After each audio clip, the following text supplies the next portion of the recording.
पहला प्रश्न।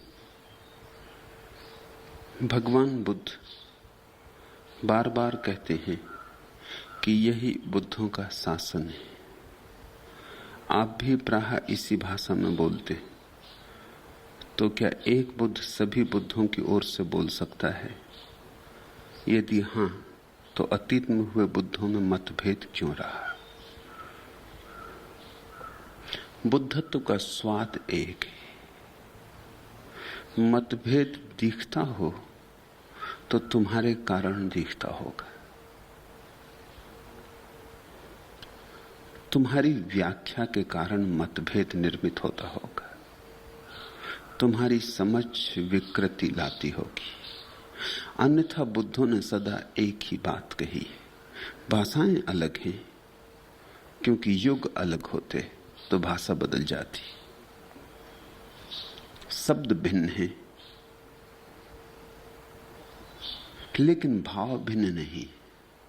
भाव भिन्न हो ही नहीं सकता।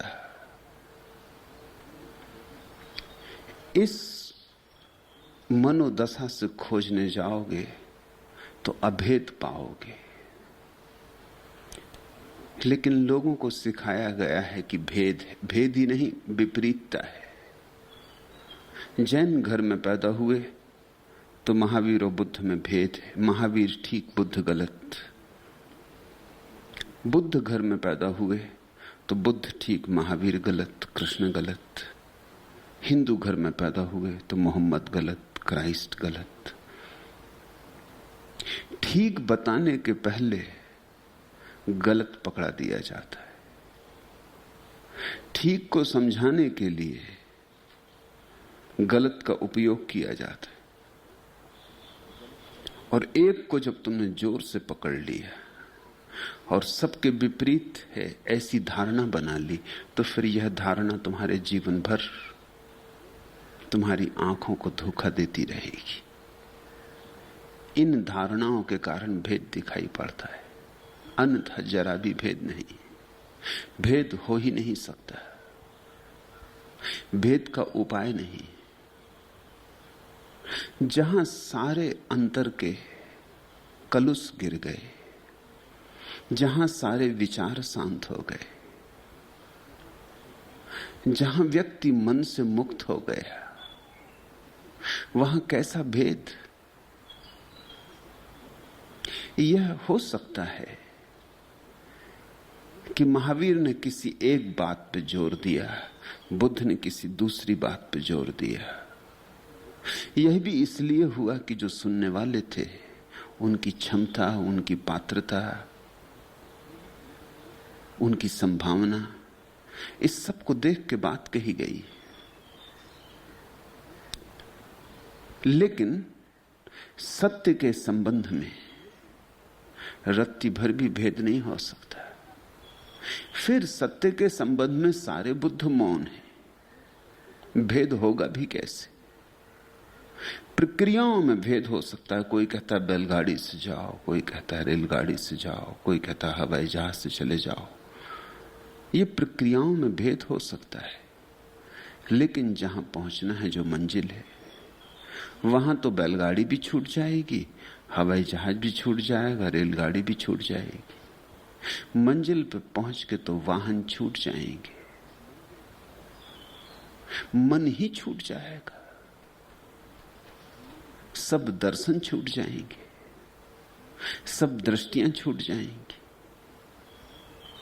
वहां तो तुम भी ना बचोगे, भेद करने वाला भी ना बचेगा। वहां अभेद होगा, वहां समरसता होगी। मैं तुमसे कहना चाहता हूं, बुद्धों में कभी कोई मतभेद नहीं, लेकिन तुम्हें मतभेद दिखता है, यह सच है। जो तुम्हें दिखता है वह होना ही चाहिए, इस भ्रांति में मत पड़ना। तुम्हें तो कभी कभी तुमने ही सुबह जो लंगोट टांग दिया था रस्सी पर सूखने को, वही रात भूत दिखाई पड़ने लगता। तुम्हें तो कभी कभी रास्ते में पड़ी रस्सी सांप दिखाई पड़ने लगती। तुम्हारे देखने की क्षमता शुद्ध नहीं है। तुम्हें तो कुछ का कुछ दिखाई पड़ता है। तुम्हें तो वही दिखाई पड़ता है जो तुम मान लेते हो। तुम्हारी धारणा तुम्हारी दृष्टि पर पर्दा डाल देती।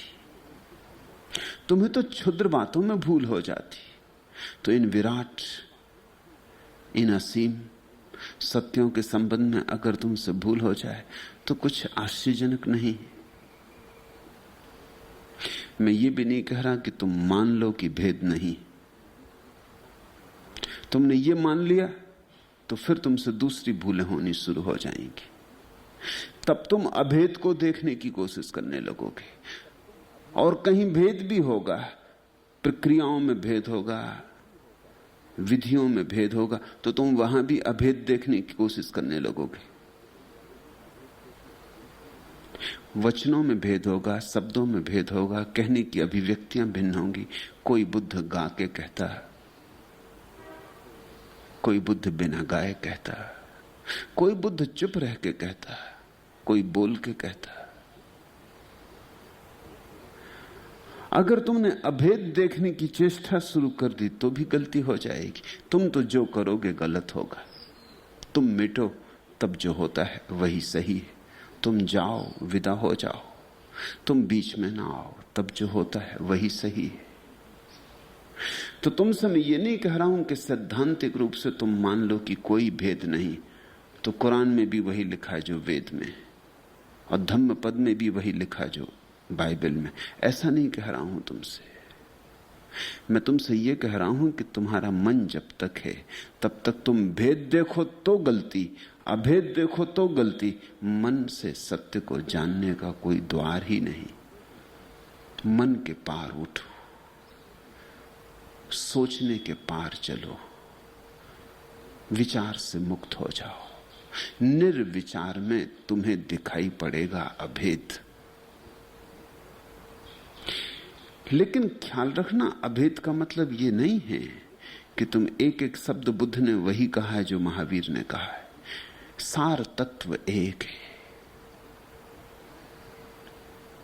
बुद्ध के उदाहरण अलग होंगे ही, जीसस के उदाहरण अलग होंगे ही। जीसस एक अलग परंपरा से आए, अलग कहानियां सुनी है बचपन में उनने, अलग भाषा सीखी है, अलग भाषा का ढंग सीखा है। जब वे बोलेंगे तो उसमें पुरानी बाइबल का प्रभाव होगा। बुद्ध में वह प्रभाव कहीं भी ना मिलेगा। बुद्ध ने कुछ और सीखा है, किसी और परंपरा में जन्मे, किसी और भाषा स्रोत से आए। उनके वचनों में उपनिषद की भनक होगी, उनके वचनों में उपनिषद की भाषा होगी। तो ये भेद होंगे, लेकिन ये भेद ऊपरी। जैसे जैसे तुम परतें उघाड़ोगे और भीतर जाओगे, वैसे वैसे अभेद होने लगेगा। जिस क्षण तुम बुद्ध के हृदय को समझ लोगे, उस दिन तुमने महावीर को समझा, कृष्ण को समझा, मोहम्मद को, जरथुस्त्र को, सबको समझा। जिन्होंने जाना है उन सबको समझा। लेकिन बुद्ध के हृदय में उतरने के लिए पहले तुम्हें अपने हृदय में उतरना होगा। जितने गहरे तुम अपने भीतर जाओगे उतने ही बुद्ध के भीतर जा सकते हो, उससे ज्यादा नहीं। ख्याल रखना, तुम अपने से ज्यादा कुछ भी नहीं जान सकते हो। तुम अपने से ऊपर नहीं देख सकते हो। इसलिए अगर अपने से ऊपर देखना हो तो अपने से ऊपर उठना पड़े, और अपने से ज्यादा जानना हो तो अपने से ज्यादा होना पड़े। क्योंकि तुम्हारा होना ही तो तुम्हारा जानना बनता है। ऐसा समझो कि एक अंधा आदमी रोशनी को जानना चाहता है, पर आंख उसके पास नहीं। कैसे जाने? अंधा रोशनी नहीं जान सकता, पहले आंख चाहिए।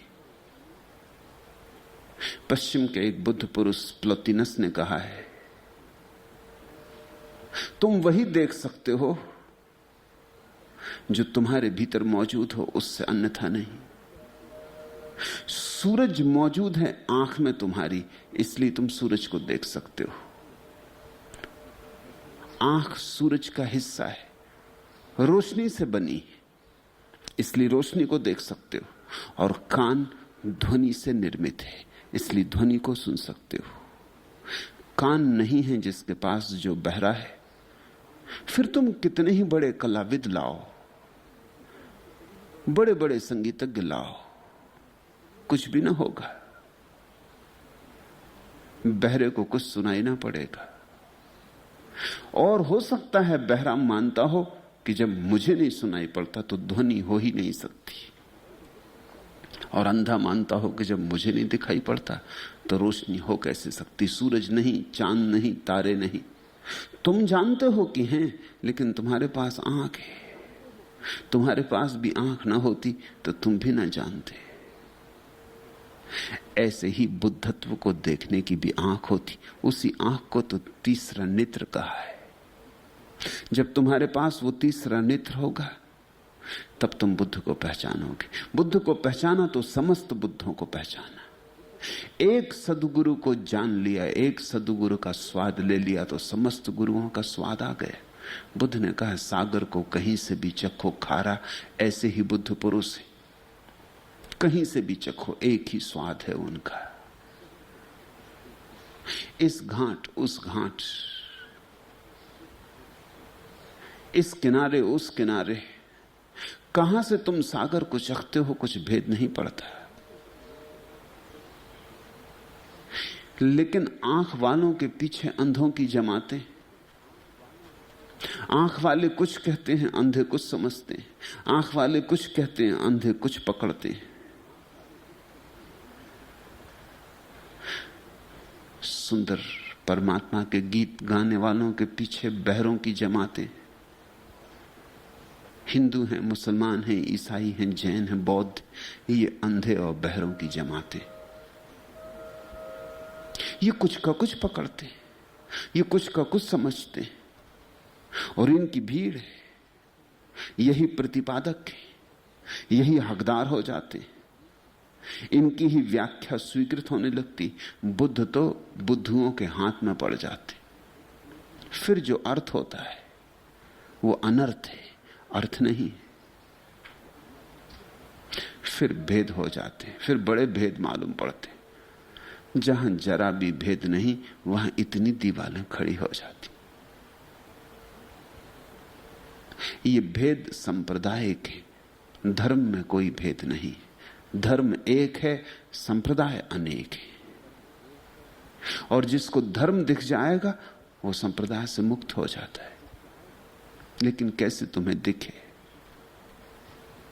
मैं तुमसे सोच विचार को नहीं कह रहा हूं कि तुम खूब सोचो विचारो, सिर पटको, इससे कुछ भी ना होगा। तुम सिर से मुक्त हो, ध्यान में उतरो। बुद्ध कैसे बुद्ध बने? ध्यान से बुद्ध बने। महावीर कैसे जिन बने? ध्यान से जिन बने। तुम भी ध्यान में उतरो। जिन सीढ़ियों से उतरकर बुद्ध पुरुष जागे हैं, उन्हीं सीढ़ियों से तुम भी उतरो। जैसे जैसे अपने भीतर गहराई बढ़ेगी, शांति बढ़ेगी, शून्य बढ़ेगा, वैसे वैसे तुम पाओगे बुद्ध के वचनों के नए अर्थ प्रकट होने लगे। जिस दिन बुद्ध के वचनों के पूरे अर्थ तुम्हारे सामने प्रकट हो जाएंगे, उस दिन सब बुद्धों का सार समझ में आ गया। तब तुम भी कह सकोगे यही बुद्धों का शासन है। दूसरा प्रश्न, आपने कल स्वर्ण मछली की जो कथा कही वह शास्त्रों में बहुत भिन्न प्रकार की दी हुई है।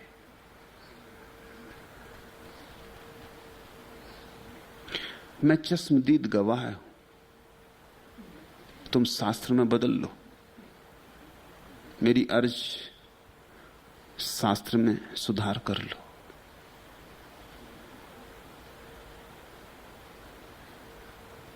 मुझे पता है शास्त्र में भिन्न रूप से दी गई है बात, क्योंकि जिन्होंने शास्त्र संग्रहित किए वे 2500 साल पहले हुए। उस समय जो उन्हें उचित लगा उन्होंने इकट्ठा किया। 2500 साल में मनुष्य ने बड़ी यात्रा कर ली। गंगा का बहुत पानी बह गया है, 2,500 साल में मनुष्य की भाषा परिष्कृत हुई है, विचार परिष्कृत हुए हैं, चेतना नए नए ढंगों में विकसित हुई है। आज कथा को वैसे ही कह देना जैसी 2,500 साल पहले कही गई थी, गलत होगा, बुद्ध के साथ अन्याय होगा। 2,500 साल में जैसे आदमी बदला है, ऐसे ही कथा को भी बदलना चाहिए, तो ही आज के आदमी को पकड़ में आएगी।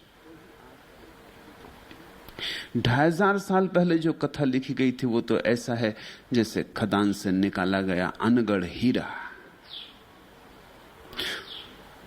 कोई जौहरी होगा तो पहचान लेगा, लेकिन साधारण आदमी अनगढ़ हीरे को न पहचान पाएगा। पहले तो उस हीरे को निखारना होगा, साफ करना होगा, तराशना होगा, उस हीरे पर चमक लानी होगी, उस हीरे से धूल आसार झाड़ना होगा, तब साधारण आदमी पहचान पाएगा। सारी कथाएं शास्त्रों में जो दी गई हैं अनगढ़ हीरे, जब मैं उन्हें कहता हूं तो मैं तराश के कहता हूं। जिस आदमी ने कोहिनूर खोजा था तब वो अनगढ़ हीरा था, उसे पता भी नहीं था कि ये कोहिनूर है।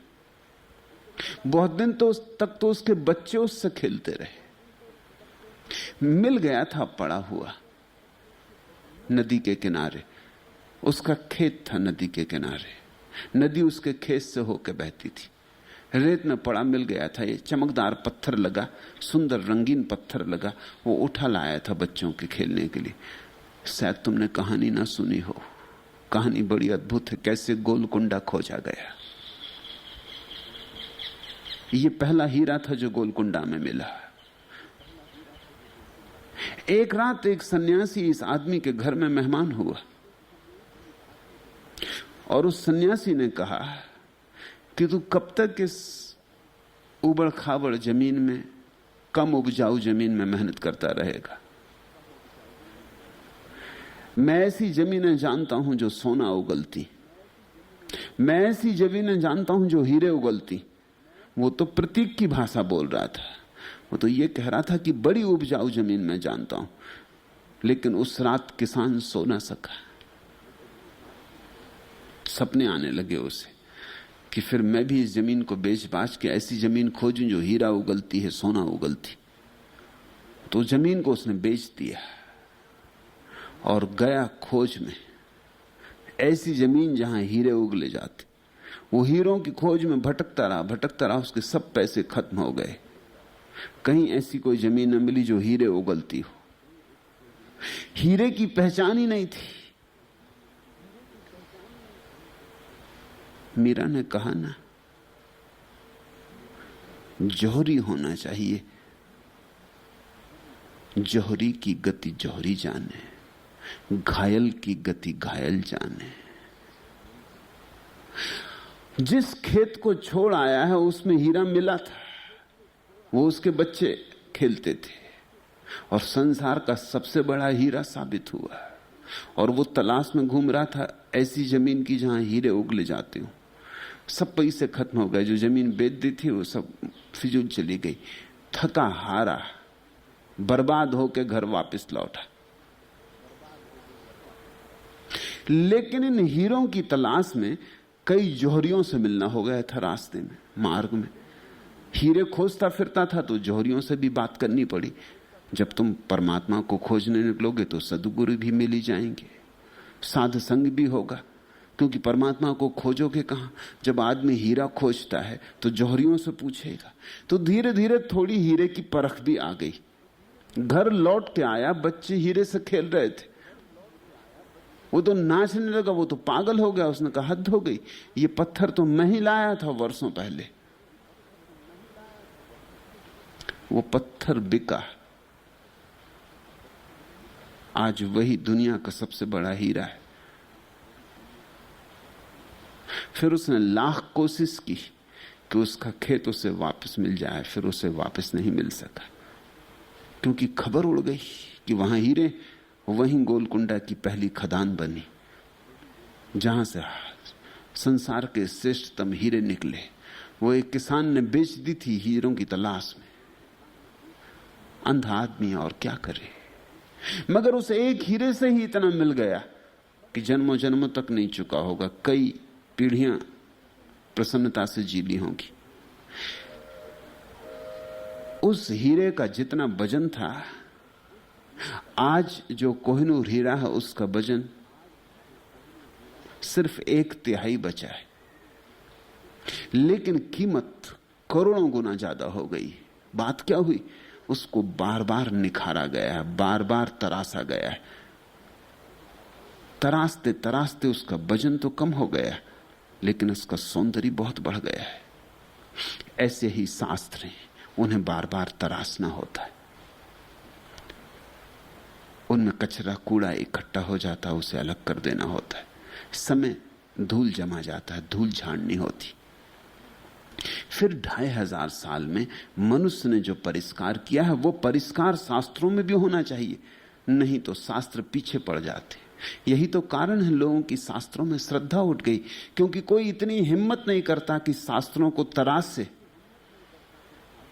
शास्त्र सब बचकाने मालूम पड़ने लगे, शास्त्र सब थोथी कहानियां मालूम होने लगे।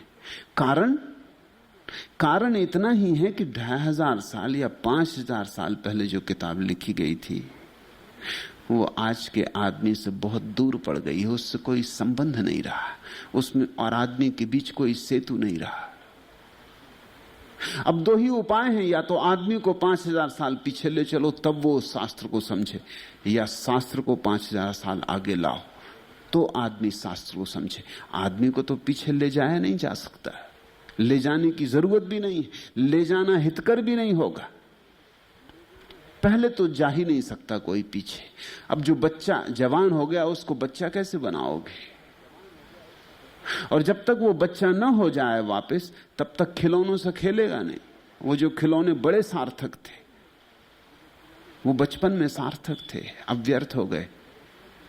अगर उन खिलौनों में प्राण डाले जा सके, अगर उन खिलौनों को फिर सार्थक अर्थ दिया जा सके कि जवान व्यक्ति को भी उनमें अर्थ दिखाई पड़ने लगे, तो फिर मूल्यवान हो जाएंगे। तो या तो जवान को बच्चा बनाओ, और या फिर बच्चे के खिलौनों को तराशो, नई जिंदगी दो, नया अर्थ दो, नई कलमें लगाओ, नए फूल खिलने दो। आदमी को तो पीछे ले जाया नहीं जा सकता। वही तुम्हारे तथाकथित धर्म गुरु कर रहे हैं, वो चाहते हैं तुम पीछे चलो। इसलिए धर्म को मानने वाले अक्सर बुद्धिहीन लोग मिलेंगे, जिनके पास बुद्धि 2500 साल पुरानी। आज की दुनिया में वो बुद्धिहीन है। धर्म को मानने वाला थोड़ा मूढ़ मालूम पड़ता है। उसका कारण है क्योंकि वो जो 2500 साल पुराना शास्त्र है, मूढ़ को ही समझ में आ सकता है, समझदार को समझ में नहीं आ सकता। बुद्धिहीनता अनिवार्य है, तो ही तुम रामायण और गीता और वेद को पकड़ के बैठ सकते हो, नहीं तो नहीं बैठ सकते। विचारशील आदमी हमेशा धर्म विरोधी हो जाता है, नास्तिक हो जाता है। क्या कारण होगा? ये तो बात उल्टी हो गई। विचारशील आदमी को आस्तिक होना चाहिए, विचारहीन को नास्तिक होना चाहिए, मगर होता उल्टा है। विचारशील आदमी नास्तिक हो जाता और विचारहीन जड़ बुद्धि मंद बुद्धि आस्तिक हो जाते। इन मंद बुद्धियों के कारण आस्तिकता डूबी जा रही है। इन मंद बुद्धियों के कारण कोई विचारशील आदमी आस्तिक होने में संकोच करता है, डरता है, मंदिर जाने में 10 बार सोचता है कि जाना कि नहीं जाना, क्योंकि वहां जो जमात है, उस जमात के साथ बैठना भी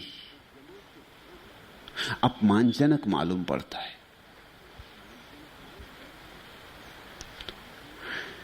दुनिया बढ़ती जाती, शास्त्र तो मुर्दा होते हैं, बढ़ नहीं सकते।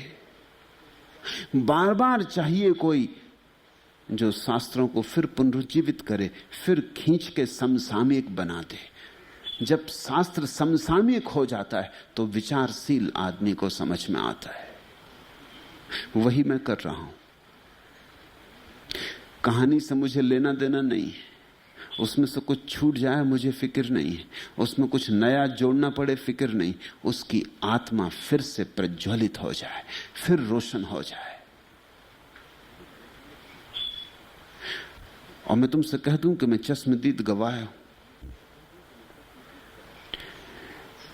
इसलिए अगर शास्त्र में और मुझ में तुम्हें कभी भी ऐसा लगे कि कुछ भेद है, शास्त्र में तत्काल सुधार कर लेना। उसका मतलब शास्त्र पीछे पड़ गया। जिस ढंग से मैंने कहानी कही, बुद्ध अगर पैदा हो आज तो इसी ढंग से कहेंगे। हां, बुद्ध पंडित नहीं कह सकता इस ढंग से। बुद्ध पंडित तो उसी ढंग से कहेगा जैसा बुद्ध ने 2500 साल पहले कही थी। वो लकीर का फकीर है, मैं कोई लकीर का फकीर नहीं हूं। मैं फकीर हूं, लकीरों को अपने पीछे चलाता हूं, लकीरों को आगे नहीं चलने देता, मैं उनके पीछे नहीं चलता। लकीरें मेरी मालिक नहीं, मैं उनका मालिक हूं। मैं जो कहता हूं उसका मालिक हूं।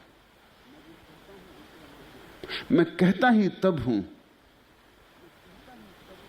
जब मुझे दिखाई पड़ता है कि ऐसा है, अन्यथा नहीं कहता।